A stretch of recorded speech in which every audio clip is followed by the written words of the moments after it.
Hello, good afternoon everyone. आज के lecture में हम पॉलिटी पढ़ेंगे और पॉलिटी में हम कहाँ तक पहुँच गए थे। पॉलिटी में हमने अनुच्छेद पढ़ लिए थे, जिसमें हम भाग 3 तक पहुँच गए थे, जिसमें हमने क्या पढ़ा था। तो हमने 6 प्रकार के जो अधिकार है वो देख लिए थे, जिसमें समानता का अधिकार अनुच्छेद 14 से लेके 18 तक। इसके बाद स्वतंत्रता का सभी अधिकार वो हमारा था 19 से लेके 22 तक। इसके बाद जो शोषण के विरुद्ध अधिकार हमारा था 23 से 24। इसके बाद हमारा धार्मिक स्वतंत्रता का अधिकार जो कि 25 से लेके 28 तक। इसके बाद हमारा क्या था, धार्मिक स्वतंत्र। इसके बाद हमारा क्या था, संस्कृति व शिक्षा का अधिकार जो कि हमारा क्या कहाँ तक था, 29 से लेके 30। इसके बाद संवैधानिक उपचारों का अधिकार जो कि अनुच्छेद 72। अब हम इसको क्या थोड़ा डिटेल में पढ़ लेते हैं, और ये हम किसके लिए पढ़ रहे हैं, पहले ये देख लेते हैं। तो एसएससी एमटीएस के लिए हम पढ़ रहे हैं, तो उतना ही हमको पढ़ना है। हवलदार दो एग्जाम के लिए, एक ही एग्जाम होगा, 2025 में होगा, और ये अक्टूबर माह में होगा, है ना। तो हम क्या पढ़ रहे हैं, राजव्यवस्था। हमारे सारे सब्जेक्ट हैं कंप्लीट हो गए हैं, जो कि जीके में हमारे कंप्लीट है ना। जीएस हमको पढ़ना है, तो जीएस भी हम 1-2 दिन में कंप्लीट कर लेंगे, क्योंकि उसमें हमको सिर्फ विटामिन और संक्रमण रोग और कुछ चीज़ें और पढ़ना है। तो हम ये इसको 5 से 6 लेक्चर में कंप्लीट कर लेंगे। और 20 फरवरी जैसे एग्ज़ाम डेट हो पॉसिबल है कि मतलब 20 अक्टूबर का ही था, तो इससे आगे भी एग्ज़ाम हो सकता है कि अक्टूबर के लास्ट में ही हो।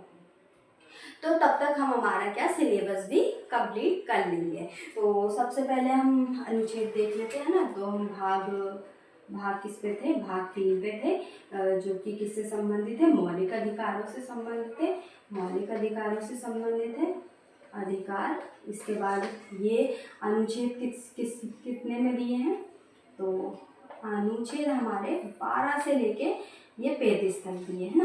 बाकी हमने 6 प्रकार के अधिकार पढ़ लिए, तो मैं इसमें नहीं लिखूंगी, है ना, कि ये हमने पढ़ लिया। अब हम एक एक करके सबसे पहले अनुच्छेद 12 पढ़ेंगे, है ना। अनुच्छेद 12 देखेंगे, तो अनुच्छेद 12 में क्या दिया हुआ है, सबसे पहले हम उसको देखते हैं। अनुच्छेद 12 में राज्य की परिभाषा दी है ना। राज्य की परिभाषा दी गई है ना, कि राज्य के रूप में किसको माना जाएगा, संसद को, विधानमंडल को।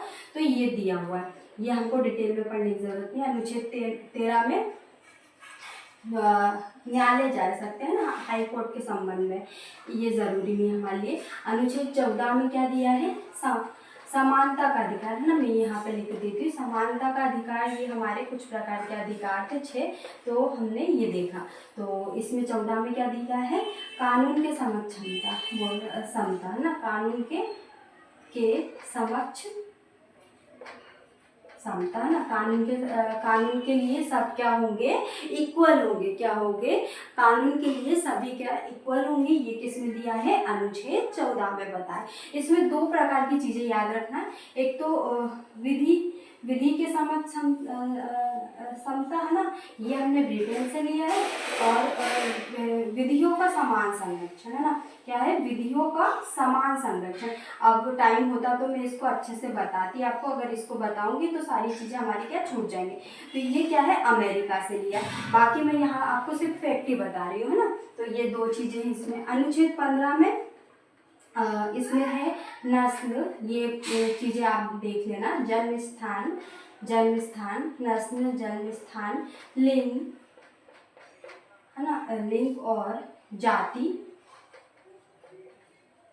और वर्ग, है ना, के आधार पर क्या भेदभाव नहीं किया जाएगा। क्या नहीं, भेदभाव नहीं किया जाएगा ना। अनुच्छेद 15 में। 16 में नौकरियों में समान अवसर, है ना। नौकरियों में समान अवसर। तो अनुच्छेद 16 में क्या दिया है, नौकरियों में समान अवसर दिए हैं। क्योंकि इसकी बात इसलिए कही गई है क्योंकि हमारी प्रस्तावना में क्या है, राज्य सामाजिक, आर्थिक और राजनीतिक न्याय दिलाने के लिए सब आगे रहेगा, और प्रतिष्ठा और अवसर की समानता देगा, है ना। तो ये सारी चीजें हमने प्रस्तावना से देखी। अनुच्छेद 17 में क्या दिया है, अस्पृश्यता का क्या होगा, अंत होगा।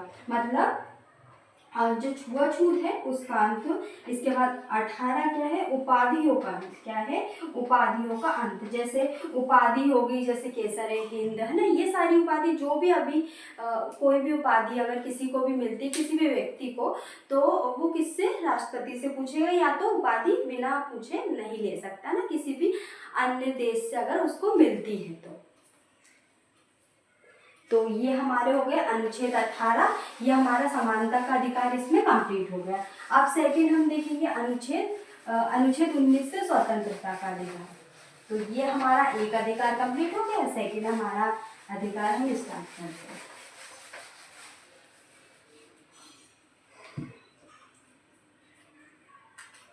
अब क्या है हमारा सेकंड, स्वतंत्रता का अधिकार।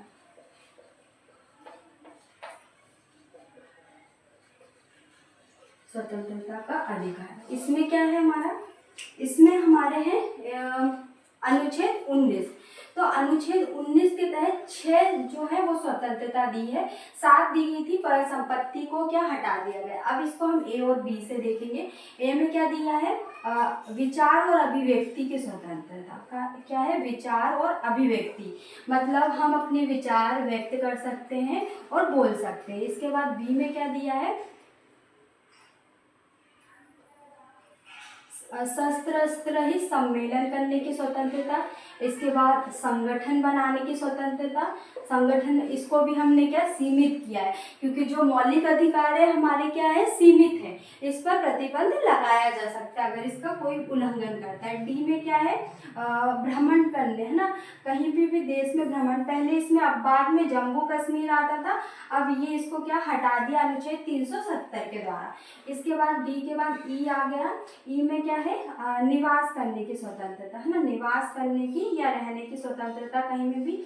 इसमें पहले, अब बाद में जम्मू कश्मीर आता था, पर 370 के बाद इसको भी हटा दें। इसके बाद एफ, ये है हमारा निरस्त कर दिया, इसमें संपत्ति का दिया था। इसके बाद ई में हमारा क्या दिया है, व्यापार करने की स्वतंत्रता, व्यापार करने की स्वतंत्रता, करने की स्वतंत्रता।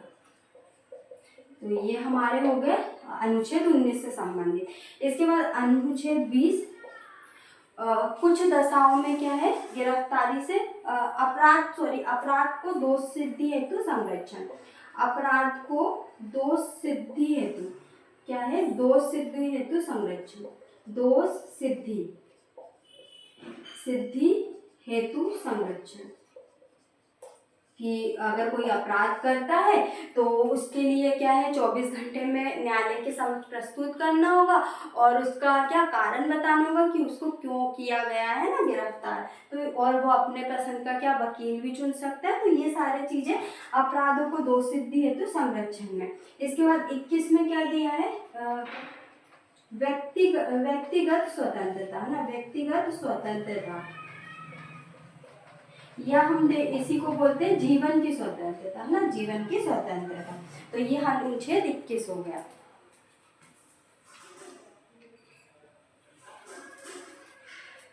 अनुच्छेद 21 के बाद इसमें ही एक और जोड़ा गया, जो कि एक अनुच्छेद है और संविधान संशोधन है, उसके द्वारा जोड़ा गया, हम उसको भी देख लेते हैं।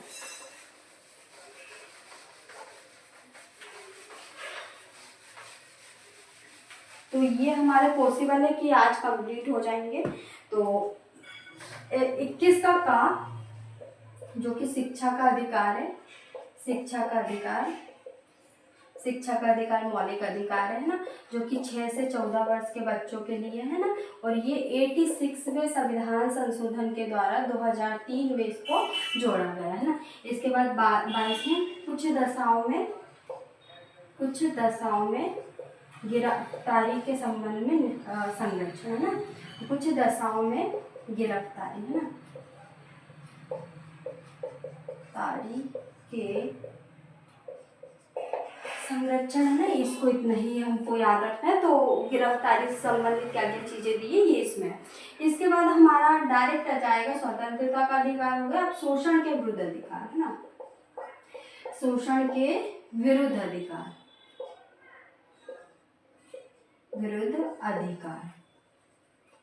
तो ये हो गया हमारे शोषण के विरुद्ध अधिकार। इसमें 2 ही अनुच्छेद पढ़ना है, 23 और 24। तो 23 में क्या दिया है, मानव के साथ दुर्व्यवहार या बलत श्रम का क्या निषेध है ना। तो मानव दुर्व्यवहार है ना, ऐसे लिख देते हैं दुर्व्यवहार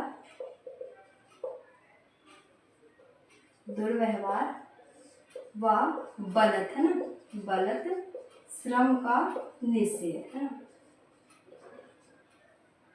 निषेध। इसके बाद हम इसमें देखेंगे बाल श्रम का निषेध है ना।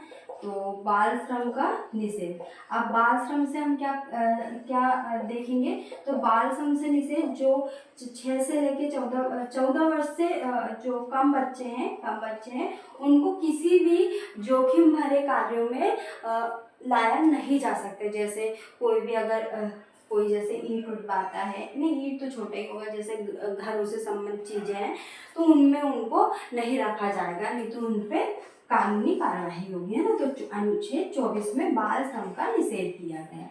तो ये हमारे कौन कौन से अधिकार हो गए, तो समानता का अधिकार कंप्लीट होगा, स्वतंत्रता का अधिकार और शोषण के विरुद्ध अधिकार। अब हम देखेंगे धार्मिक स्वतंत्रता का अधिकार।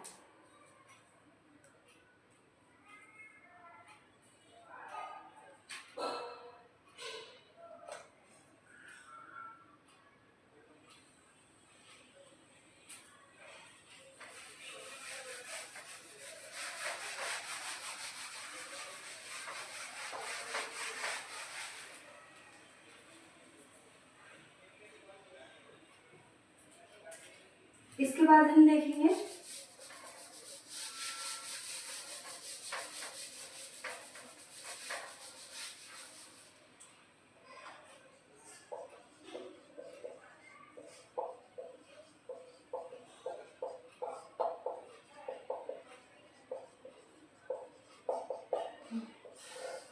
अनुच्छेद हमारा 25। तो 25 में क्या दिया है, अंतःकरण की स्वतंत्रता, मतलब आप किसी भी धर्म को मान सकते हैं, अंतःकरण की स्वतंत्रता, अंतःकरण की स्वतंत्रता। 26 में क्या दिया है, किसी भी धार्मिक मामलों का प्रबंध करने की स्वतंत्रता। तो क्या है, धार्मिक, इसमें डीप में आपको जाने की जरूरत नहीं है, धार्मिक मामलों का प्रबंधन करने की है ना, प्रबंधन या प्रबंध करने की स्वतंत्रता, आप इतना ही बस याद कर लोगे तो आपके लिए बहुत अच्छा रहेगा ना, क्योंकि इससे ज़्यादा क्वेश्चन नहीं आते। किसी भी धार्मिक व्यय ना करने की स्वतंत्रता, धार्मिक कर है ना, जो कर लिए जाते हैं उसको है ना। तो इसके बाद 28 में है, किसी भी जो राजकीय शिक्षण संस्था उसमें धार्मिक शिक्षण नहीं दिया जाएगा ना, धार्मिक शिक्षा नहीं दी जाएगी। तो राजकीय संस्थाओं में धार्मिक शिक्षा का निषेध है ना, धार्मिक शिक्षा का निषेध है ना। इसके बाद हम देखेंगे, ये हमारा 28 हो गया, धार्मिक स्वतंत्रता का अधिकार कंप्लीट हो गया। इसके बाद हम देखेंगे ये हमारा हो जाएगा क्या, संस्कृति एवं शिक्षा का अधिकार है ना। तो ये हमारा 5वां हो जाएगा, 5वां संस्कृति व शिक्षा संबंधी अधिकार। तो संस्कृति व शिक्षा संबंधी अधिकार, तो इसमें हम देखेंगे 29 में है, अल्पसंख्यकों को अधिकार, अल्पसंख्यक है ना, अल्पसंख्यक क्या कौन होता है, जैसे जो कम वर्गों में हो, जैसे हिंदू है ना। इसके बाद अलग जो भी है उसको क्या बोलेंगे, अल्पसंख्यक, अल्पसंख्यकों का क्या अधिकार है ना। और इसके बाद जो 30 है उसमें क्या दिया है, अल्पसंख्यकों के लिए राज्य क्या सहायता करेगा, क्या करेगा, सहायता। जैसे अगर उनको किसी भी शिक्षण संस्थान की स्थापना करना है ना, उसको अनुदान की जरूरत है या तो उसको क्या उपलब्ध कराएगा है ना, किसी भी कि ये किस धर्म का है किसका है, तो इसको दरकिनार रख के उनका क्या करना, सहयोग करना। तो अब हमारा लास्ट और बच्चा है, बस और वो कर लेते हैं। तो हमारा लास्ट क्या बच्चा है,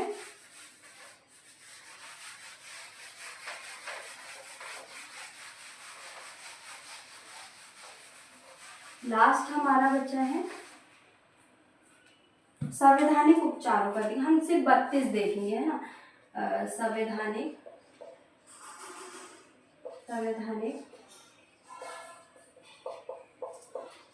उपचारों का अधिकार, इसमें क्या है, इसमें 5 चीजें है ना। अगर जैसे हमारे मौलिक अधिकारों का हनन हो रहा है तो हम सीधे क्या न्यायालय जा सकते हैं।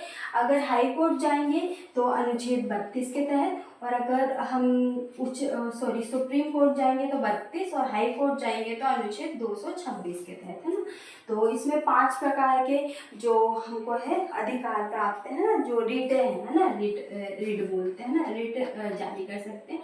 एक तो बंदी प्रत्यक्षीकरण, है ना, ये आपको जानने की कोई ज़रूरत नहीं क्या होता है ना, क्योंकि इतना टाइम हमारे पास नहीं है।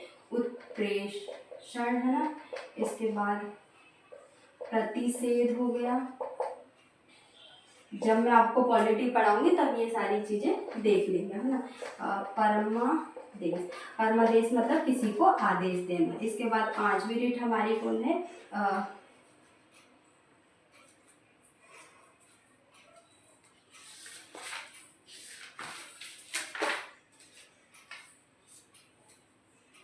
अधिकार रक्षण, ना।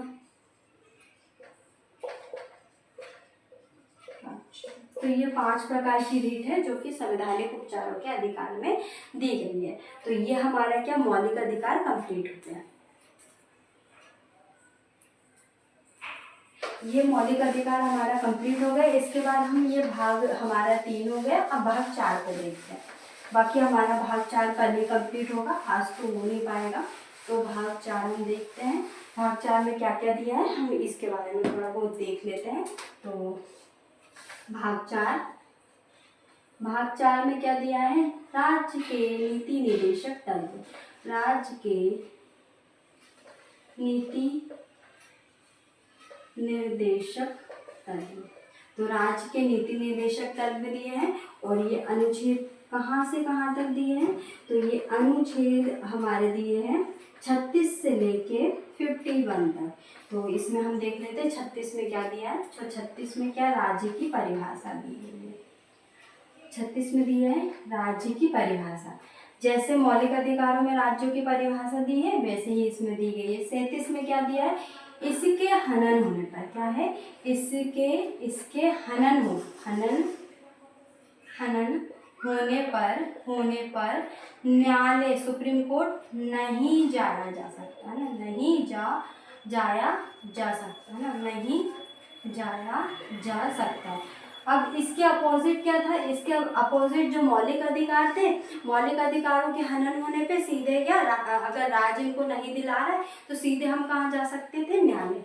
पर अगर राज्य के नीति निर्देशक तत्व का हनन हो रहा है तो हम सीधे न्यायालय नहीं जा सकते। तो अनुच्छेद 36 हो गया, 37 हो गया। इसके बाद 38 हम नेक्स्ट लेक्चर में करेंगे। तो हमारा अनुच्छेद भी हम धीरे धीरे कंप्लीट कर रहे हैं और डिटेल में ही पढ़ रहे हैं ना। तो अनुच्छेदों का भी हम जल्दी से जो है कंप्लीट करके फिर संविधान संशोधन जो कि 106 हुए हैं हम उसको भी धीरे धीरे कंप्लीट कर लेंगे। तो इसके बाद की चीज़ें हम नेक्स्ट लेक्चर में देखेंगे। आई थिंक हमारा क्या भाग 4 तो कंप्लीट कर ही लेंगे हम, और भाग 4 एक भी कंप्लीट कर लेंगे, मे भी पॉसिबल रहेगा तो दोनों ही करने की कोशिश करेंगे। इसके बाद भाग 5 भी 1 से 2 लेक्चर लगेंगे भाग 5 में, क्योंकि उसमें ज़्यादा अनुच्छेद है, 100 लगभग अनुच्छेद है। तो हम इसको जल्दी करने की कोशिश करेंगे कि जल्दी हम क्या अनुच्छेदों को पढ़ें, क्योंकि ऊपर ही हमको पढ़ना है, ज़्यादा डीप में नहीं पढ़ना और एग्जाम में पूछेंगे भी। जब मैं आपको पॉलिटी पढ़ाऊंगी तब हम इसको क्या अच्छे से डिटेल में पढ़ेंगे, ये क्यों है, कैसे है, सारी चीज़ें हम डिटेल में इसको पढ़ेंगे जब पॉलिटी पढ़ेंगे।